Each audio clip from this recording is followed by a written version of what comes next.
Assalamualaikum. Waalaikumsalam. Nurma. Iya, Bu. Maaf mengganggu waktunya, Bu. Iya, tidak apa-apa. Terima kasih, Bu.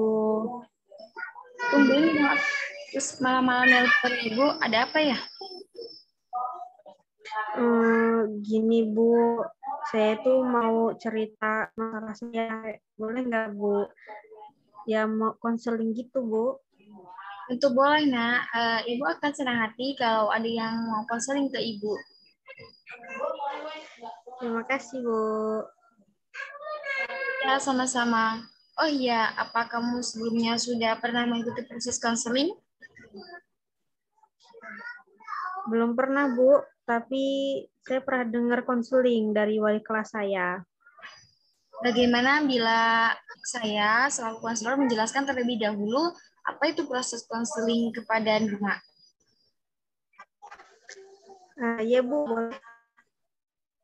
Jadi, konseling merupakan sebuah proses bantuan yang dilakukan oleh konselor kepada konseling dalam rangka membantu mengentaskan masalah konseling, di mana konseling dituntut secara aktif menyelesaikan masalahnya sendiri dengan bantuan strategis konseling yang diberikan oleh konselor dan merupakan proses dan melakukan konseling tidak hanya dapat dilakukan dengan bertemu secara langsung, melainkan dapat menggunakan media teknologi informasi seperti email, chat, SMS, BBM, Zoom, dan media lainnya.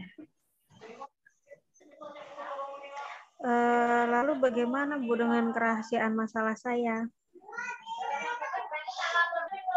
Apakah nggak akan bocor? Semua konselor sekolah bekerja dengan kode etik konseling.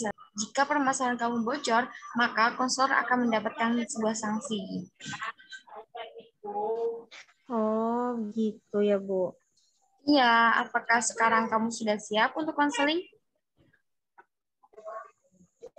Iya, Bu, saya udah siap.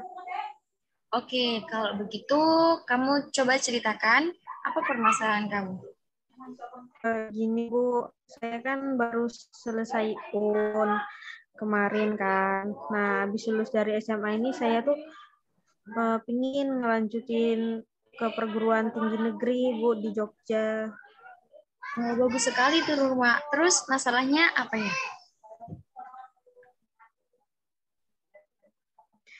Hmm, Beberapa hari lalu kan saya minta izin ke ibu saya. Kalau saya habis lulus SMA ini ingin kuliah, tapi belum selesai saya apa bicara, ibu saya tuh udah nggak ngizinin saya untuk melanjutin kuliah.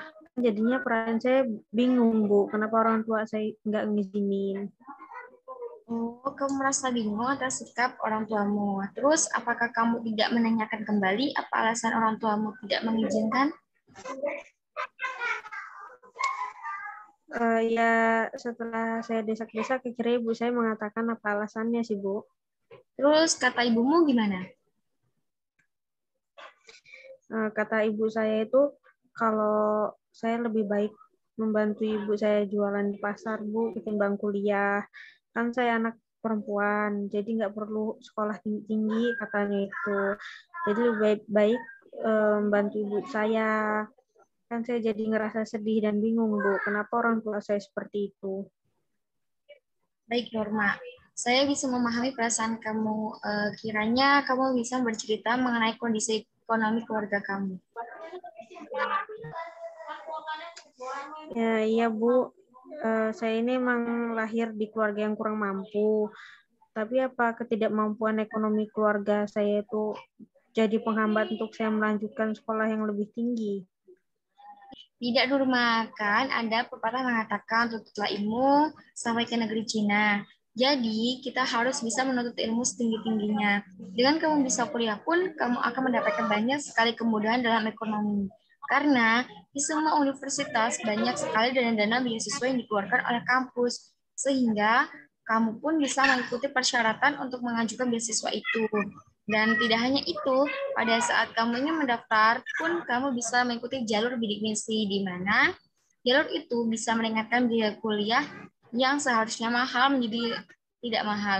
Hanya persyaratan bidik misi itu, kamu harus berprestasi di bidang akademik dan non-akademik sekolah. Dan kamu kan termasuk anak yang berprestasi di sekolah, kan? Oh, gitu ya, Bu. Makasih informasinya, Bu. Ya, sama-sama. Nampaknya kita sekarang sudah berhasil menemukan masalah kamu, yaitu orang tua kamu tidak menyetujui kamu untuk kuliah dan kamu tidak bisa menjelaskan kepada orang tua kamu, begitu bukan?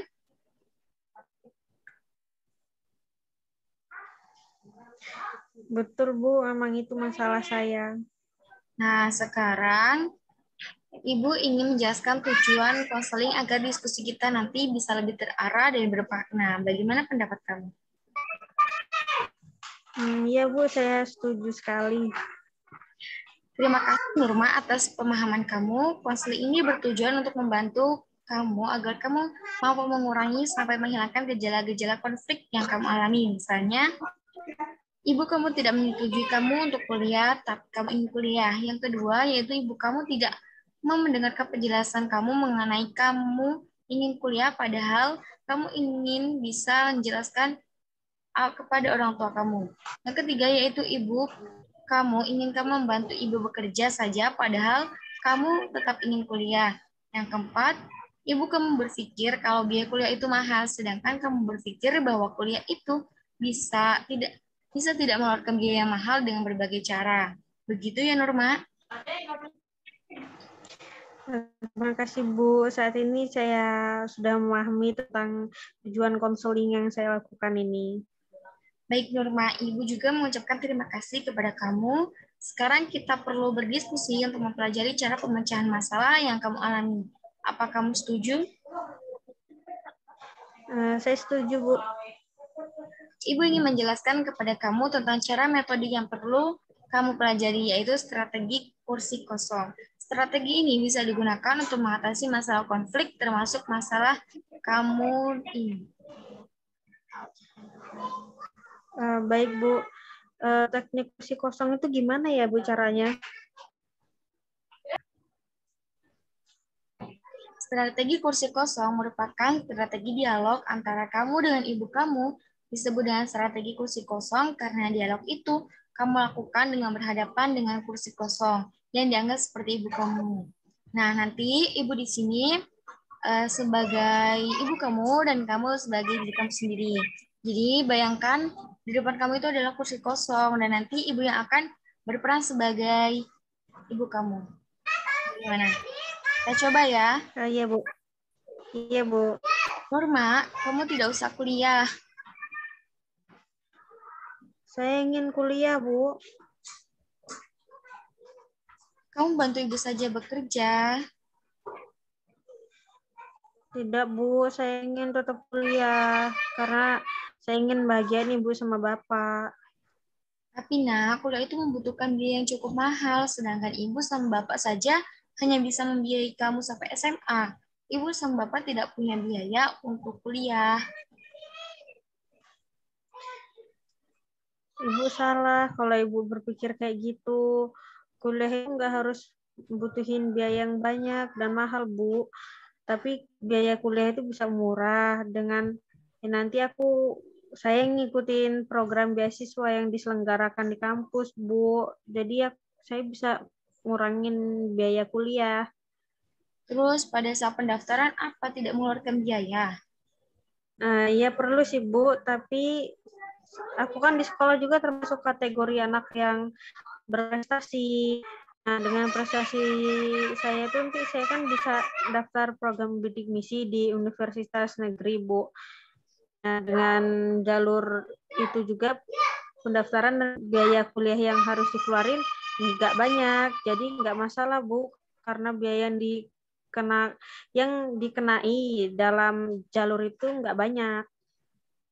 Seperti itu cara melakukan strategi kursi kosong. Kemudian, apakah ibu bisa meminta tolong agar kamu berlatih lagi menggunakan strategi ini di rumah? Baik, Bu, saya akan berlatih pakai strategi kursi kosong ini di rumah. Dan sekarang saya ngerti apa yang harus saya lakukan pada ibu saya. Terima kasih ya Bu atas bantuannya. Oke, semoga kamu berhasil menerapkannya.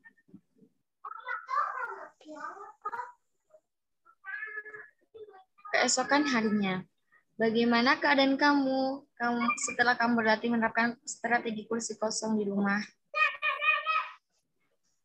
Alhamdulillah Bu, saya lega. Saya kira bisa membicarakan masalah saya dengan ibu saya secara baik-baik. Terus apa pendapat ibu kamu setelah kamu bisa menjelaskan semuanya? Nah, setelah saya beri penjelasan dan pengertian dengan sejelas-jelasnya, akhirnya itu ibu ngerti Bu dan mau menerima alasan saya mengapa saya ingin sekali melanjutin sekolah ke universitas negeri, dan ibu saya juga mendukung langkah saya untuk kuliah itu. Wah, ibu juga merasa senang mendengarnya. Apa yang kamu inginkannya akhirnya tercapai.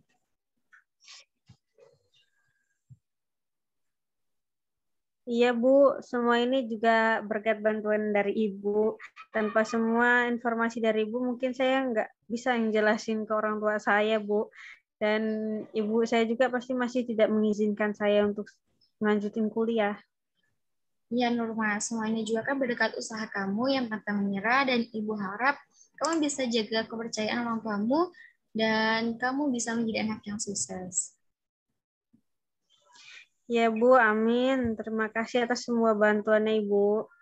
Sama-sama Nurma, ibu juga merasa senang bisa membantu membicarakan masalah kamu. Lain kali jika ada yang kamu diskusikan lagi, kamu bisa temui ibu di ruang BK atau melalui sosial media seperti ini. Iya Bu, pasti saya akan menghubungi Ibu kembali. Terima kasih ya Bu.